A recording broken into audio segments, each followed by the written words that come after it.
जो natural calamities आज हम फेस कर रहे हैं, उसके लिए सरकार अपनी कंसर्न शो करती है कि हमें फॉरेस्ट को बचाना चाहिए। इवन आप अगर आज कोई किताब खरीदें, किताब में भी लिखा होता है सेव ट्रीज, और वो लेकिन किताबें बनती किससे हैं? पेपर से। मुझे समझ नहीं आ रहा, आज आप ये काट रहे हो, कल आप कुछ काटोगे, तो development at the cost of environment, ये कोई सही फैसला नहीं है सरकार का। हमारे गुरु नानक सच्चे पातशाह ने कहा था, पवन गुरु पानी पिता माता तरत महत। वही तो समझ नहीं आ रहा, why they are taking this decision. यहाँ 38,000 ट्रीज काट देने से मुझे पता है क्या फ़ायदा होगा। क्या ये बाद में इन पेड़ों को सेल आउट किया जाएगा, इनकी वुड को सेल आउट किया जाएगा, फिर कहा जा रहा है जी सैपलिंग लगाएंगे। यार यहाँ पर जो ट्रीज़ हैं 25-30 साल पुराने यहाँ पर ट्रीज़ होंगे, शायद उससे ज़्यादा होंगे कई ट्रीज़, क्योंकि ये प्लांटेशन है।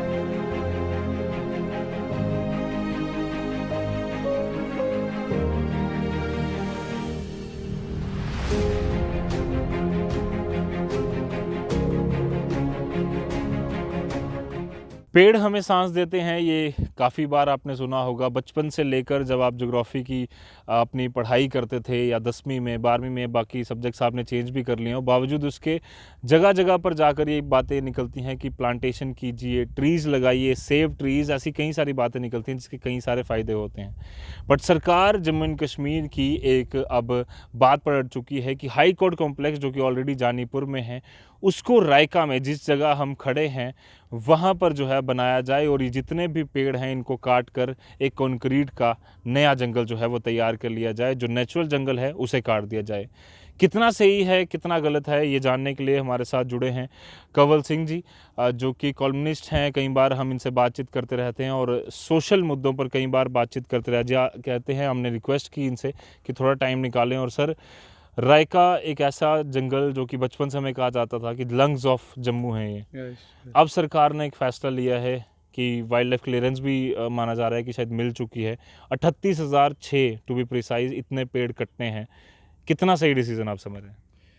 ये कैसा डिसीजन है, मुझे समझ नहीं आ रही। एक तरफ सरकारें आज की एनवायरनमेंट के लिए, क्लाइमेट के लिए, जो नेचुरल कैलामिटीज़ आज हम फेस कर रहे हैं, उसके लिए सरकार अपनी कंसर्न शो करती है कि हमें फॉरेस्ट को बचाना चाहिए। इवन आप अगर आज कोई किताब खरीदें, किताब में भी लिखा होता है सेव ट्रीज, और वो लेकिन किताबें बनती किससे हैं? पेपर से।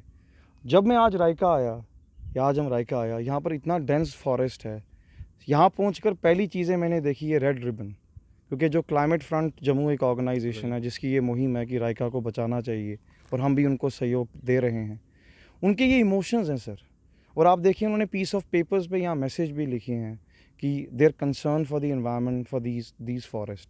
मुझे समझ नहीं आ रही, जब ऑलरेडी हमारे पास एक हाई कोर्ट कॉम्प्लेक्स है, जो ऑलरेडी एक ऐसी जगह में है जो जम्मू की लंग्स थी एक टाइम पे। मांडा जो था एरिया, वो ट्रैकिंग के लिए यूज़ किया जाता था, वहाँ भी बड़ा डेंस फॉरेस्ट है।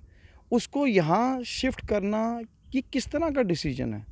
जो रीजंस दिए जा रहे हैं फ्रॉम द गवर्नमेंट की ट्रैफिक प्रॉब्लम है, वो यहाँ नहीं है क्या? हाईवे एक्सेस है क्या? यहाँ ट्रैफिक प्रॉब्लम नहीं होगी क्या? ट्रैफिक का अल्टरनेटिव रूट नहीं ढूंढा जा सकता?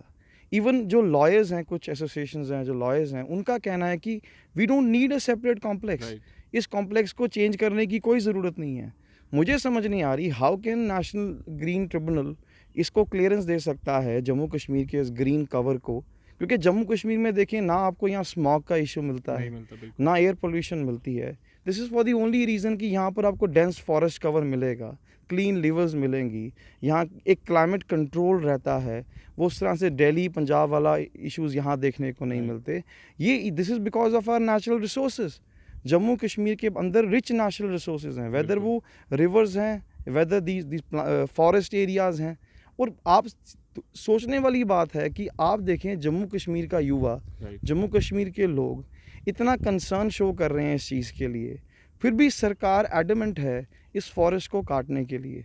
Sir, Gurugram, I come from Sikh religion, every religion में इन्वायरमेंट को इम्पोर्टेंस दिया गया है। हमारे गुरु नानक सच्चे पातशाह ने कहा था, पवन गुरु पानी पिता माता तरत महत। बिल्कुल। उन्होंने पवन को गुरु कहा है, गुरु टीचर कहा गया है, पानी को मदर का दर्जा दिया है, धरती को मदर का दर्जा दिया है, उन्होंने माँ पिता और गुरु का दर्जा दिया है इस कुदरत को जो भगवान ने बनाई है। तो हम उसी कुदरत को काटने जाएंगे? क्या हमारी ये सेल्फिशनेस है? हमें सोचना नहीं चाहिए। पहली बात, ये बिल्कुल लॉजिकल डिसीजन नहीं है। एक्सेसिबिलिटी की बात करें, ये भी सिटी साइड से दूर है, ट्रैफिक की इशू यहाँ भी होगा। आप एक जगह हाई कोर्ट कॉम्प्लेक्स बना चुके हैं, वहाँ ऑल्टरनेटिव ढूंढने के बजाय उसको यहाँ फिर पब्लिक एक्सचेकर उससे कम पैसे में आप वहाँ पर एक ट्रैफिक ऑल्टरनेटिव दे सकते हैं। बिल्कुल। और मेट्रो की भी बात चल रही है अभी। जो लॉयर्स हैं उनको कोई प्रॉब्लम नहीं है, जो लोग हैं उनको कोई प्रॉब्लम नहीं है। Then why the government is adamant on cutting 38,006 trees in, मतलब इस रायका जो बिल्कुल लश ग्रीन यहाँ फॉरेस्ट है। और ये रायका सिर्फ फॉरेस्ट कवर नहीं है, ये अपने आप में एक इकोसिस्टम को सपोर्ट करता है। यहाँ आपको कई स्पीशीज़ मिला, मुझे समझ नहीं आ रही, एनजीटी ने ये भी कहा है कि जी पेड़ों को काट दो, यहाँ कोई स्पीशीज़ नहीं रहते, बट यहाँ लेपर्ड है, पी फाउल है, बहुत सारे बर्ड्स हैं, उनका एक उनका यहाँ हैबिटेट है। आप उस हैबिटेट को डिस्ट्रॉय कर देंगे ना। How can you say that cutting these trees will not have an impact on climate या the local weather conditions in Jammu? आप देखें जहाँ मैं खड़ा हूँ, यहाँ के वेदर कंडीशंस में और सिटी एरिया के वेदर कंडीशन में कितना फ़र्क है। यहाँ फ्रेश एयर है, तो मुझे समझ नहीं आ रहा, आज आप ये काट रहे हो, कल आप कुछ काटोगे, तो development at the cost of environment, ये कोई सही फैसला नहीं है सरकार का। सरकार को इस पर सोचना चाहिए, क्योंकि हाई कोर्ट कॉम्प्लेक्स ऑलरेडी हमारे पास है जो बिल्कुल नया बना है, वर्किंग कंडीशन में है और एक्सेसिबल भी है। रही बात ट्रैफिक की, तो आप ऐसा तो नहीं ना होगा कि कल को मेरा घर जाने का रास्ता बंद हो गया तो मैं नया रास्ता बनाने के लिए पूरा जंगल काट दूंगा। And this is happening across India. अरे फॉरेस्ट को लेकर मुंबई में बॉलीवुड बाहर आया, लोग बाहर आए, यहाँ भी नेशनल मीडिया बोल रहा है। थ्रू आउट इंडिया में आप देखोगे फॉरेस्ट चिपकू मूवमेंट चली, राजस्थान में जो बिश्नोई कम्युनिटी ने चलाया कि हम पेड़ को गले लगा लेंगे, अगर आपने काटना है हमें काटो। तो ये भावनाएं होती हैं नेचर के साथ लोगों की, तो ये सही सेम एम्पैथी सेम सिंपैथी सरकार को रखनी चाहिए। एंड मैं अप्रिशिएट करूँगा अनमोल उरी को एंड क्लाइमेट फ्रंट जम्मू को, क्योंकि तवी के इनिशिएटिव से लेके आज रायका के लिए वो लोग खड़े हुए हैं और उनके इस जज्बे को मैं सपोर्ट करने के लिए आगे आया हूँ और शायद सभी सपोर्ट कर रहे हैं। बिल्कुल सपोर्ट करेंगे। और कंवल, अगर जिस तरह से हमने कोविड में भी देखा सांस की कीमत क्या होती है, कोविड में शायद लोगों को समझ आई है, और उन्हीं सांसों को छीन लेना और उसके बाद ये कहना कि जो हाई कोर्ट की बिल्डिंग है उस पर भी हम बात करें, 25 से 26 साल पुरानी बिल्डिंग को आप कह रहे हो कि वो अब इतनी सही नहीं रही कि अब वहाँ पर जो ऑनरेबल जजेस हैं वो बिठाए जाएं। ऑलरेडी 21 की स्ट्रेंथ है, उसमें 11 से 12 जजेस काम कर रहे हैं, कमरे वहाँ पर खाली पड़े हैं, उस पर काम करने के बजाय कि वहाँ जजेस बैठाए जाएं, सरकार ये फैसला ले रही है। किस तरह से आप इसको जस्टिफाई करेगी, सरकार किस तरह से जस्टिफाई करेगी? अगर हम सोच रहे हैं कि स्ट्रक्चर्स इम्प्रूव करने से या नई बिल्डिंग बनाने से हमारा जुडिशल सिस्टम इम्प्रूव होने वाला है, that is not going to happen. Judicial system तभी इम्प्रूव होगा कि जो जजेस की जो कोलिजियम बैठता है, जो जजेस का जो वैकेंसीज़ है, उन वैकेंसीज़ को फिल किया जाए, फास्ट एडजुडिकेशन ऑफ केसेस हो, पेंडिंग केसेस को क्लियर आउट किया जाए। अब आप सोच रहे हैं कि हाई कोर्ट कॉम्प्लेक्स नया बना देंगे, उससे the entire judicial system is going to change. तो इंडिया में तो फैसले खाप पंचायत में भी होते आए हैं, जहाँ पर गांव के चौराहे में फैसले किए जाते थे, पंचेस बैठते थे, वहाँ तो कोई कॉम्प्लेक्स नहीं थे।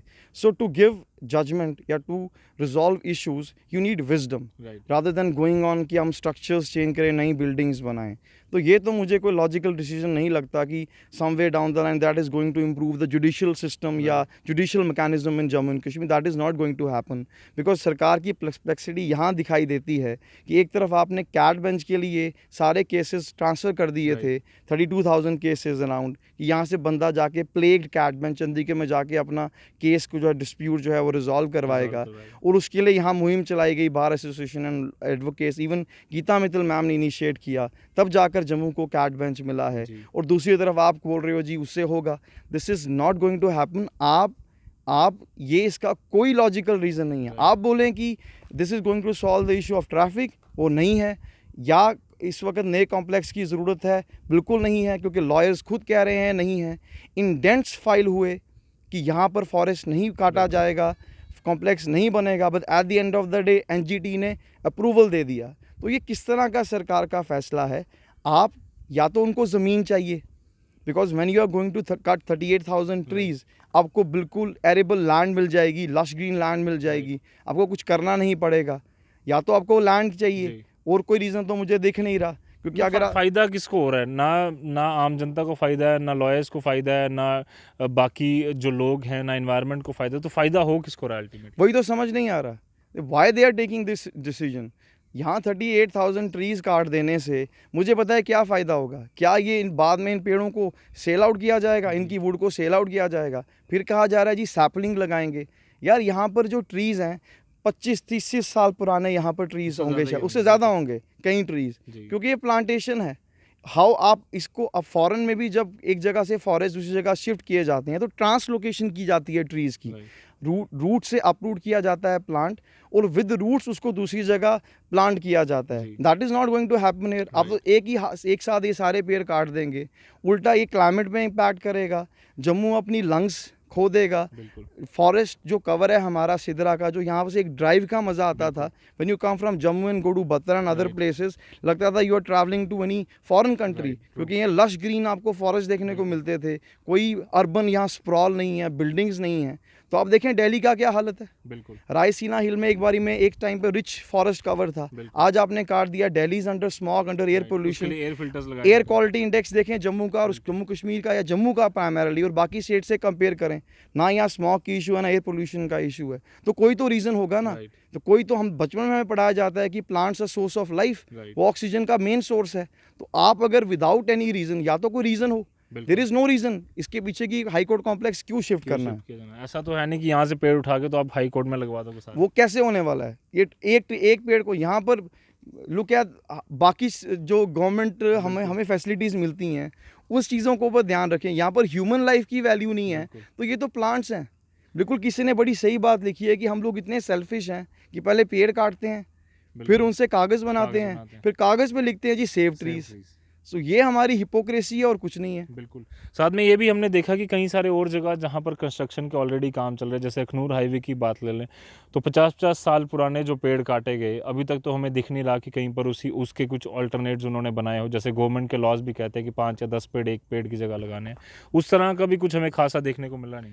अखनूर में फ्लाईओवर जो प्रोजेक्ट है शायद पिछले कई सालों से पेंडिंग है।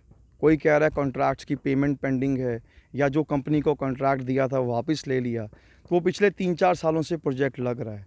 रणबीर कनाल इरिगेशन सिस्टम जम्मू का सबसे बेस्ट सिस्टम माना जाता था, उसके कारण ही हमारे आरसपुरा के आज बासमती फील्ड्स बिल्कुल रिच हैं, वहाँ पर राइस उगता है। उस साइड पे आपको रोड्स के दोनों तरफ प्लांटेशंस थी, रोड ट्रीज 25 से 30 साल पुराने थे। फॉर एक्सपैंडिंग दैट रोड उन्होंने वो सारे ट्री काट दिए और बोला गया जी हम काट नहीं रहे पेड़, इनको ट्रांसलोकेट करेंगे। ट्रांसलोकेट कुछ नहीं हुआ, वो सारे पेड़ काट दिए। अब जो रणबीर कनाल है, जिसको नेचुरल एक शेड मिलती थी, कोई वहाँ पोल्यूटेंट्स नहीं फेंकता था, वो ख़त्म हो गया। वो एक ओपन स्पेस है, लोग वहाँ गंद भी फेंकेंगे, कूड़ा कचरा भी फेंकेंगे। प्लांटेशन थी, पानी फ्लो करता था, तो काइंड ऑफ एक इकोसिस्टम वहाँ भी बना हुआ था। वहाँ भी अगर आप ड्राइव करो तो फ्रेश एयर देखने को मिलती थी।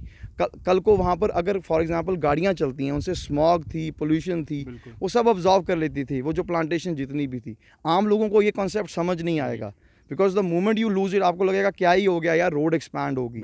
But if you go deep, अगर आप इकोलॉजी को स्टडी करें, it's part of an ecosystem. तो आपने एक इकोसिस्टम को ख़त्म कर दिया, उसका कोई रिप्लेसमेंट नहीं हुआ। Same is going to happen here. हम यहाँ पर अभी जब चल के आए रायका में, कितनी फ्रेश एयर है, कितनी शांति है, यहाँ प्लांटेशन है, फॉरेस्ट कवर है। कल को आप यहाँ काट दोगे, हाई कोर्ट कॉम्प्लेक्स बन जाएगा, we are going to lose all this. आप चाहे सैपलिंग उगाना है, घरों में उगाओ, प्लांट करो अपने घरों में सैपलिंग्स। अगर आपको सही वाकई आपको एनवायरनमेंट के लिए काम करना है, स्ट्रीट साइड पे जाओ, सैपलिंग लगाओ, प्लांटेशन ड्राइव्स करो। इतनी बैरन लैंड्स हैं जम्मू कश्मीर में जहाँ प्लांटेशन ड्राइव कर सकते हो। मुझे ये समझ नहीं आता कि what weird world we live in. एक तरफ आप प्लांटेशन ड्राइव्स करके हज़ारों ट्रीज लगाते हो लोगों को दिखाने के लिए, without be concern for the environment. दूसरी तरफ डेवलपमेंट प्रोजेक्ट्स के लिए आप फॉरेस्ट कवर काट रहे हो जो नेचुरली ग्रो हुए हैं। This is very disappointing. बिल्कुल डिसअपॉइंटिंग है और इसीलिए हमने ये कोशिश की है कि यहाँ पर आपको दिखाया जाए कि किस तरह का ये इलाका है, पूरा फॉरेस्ट, डेंस फॉरेस्ट कवर, और इसको अगर हम जम्मू वाले खो देंगे तो शायद इसकी रिकवरी हम आने वाली जनरेशन्स तक नहीं कर पाएंगे। आपकी क्या राय है इस पर? आप भी कमेंट कर भेजें। फ़िलहाल के लिए मुझे और मेरे कैमरामैन कमल सिंह को दीजिए इजाज़त। धन्यवाद।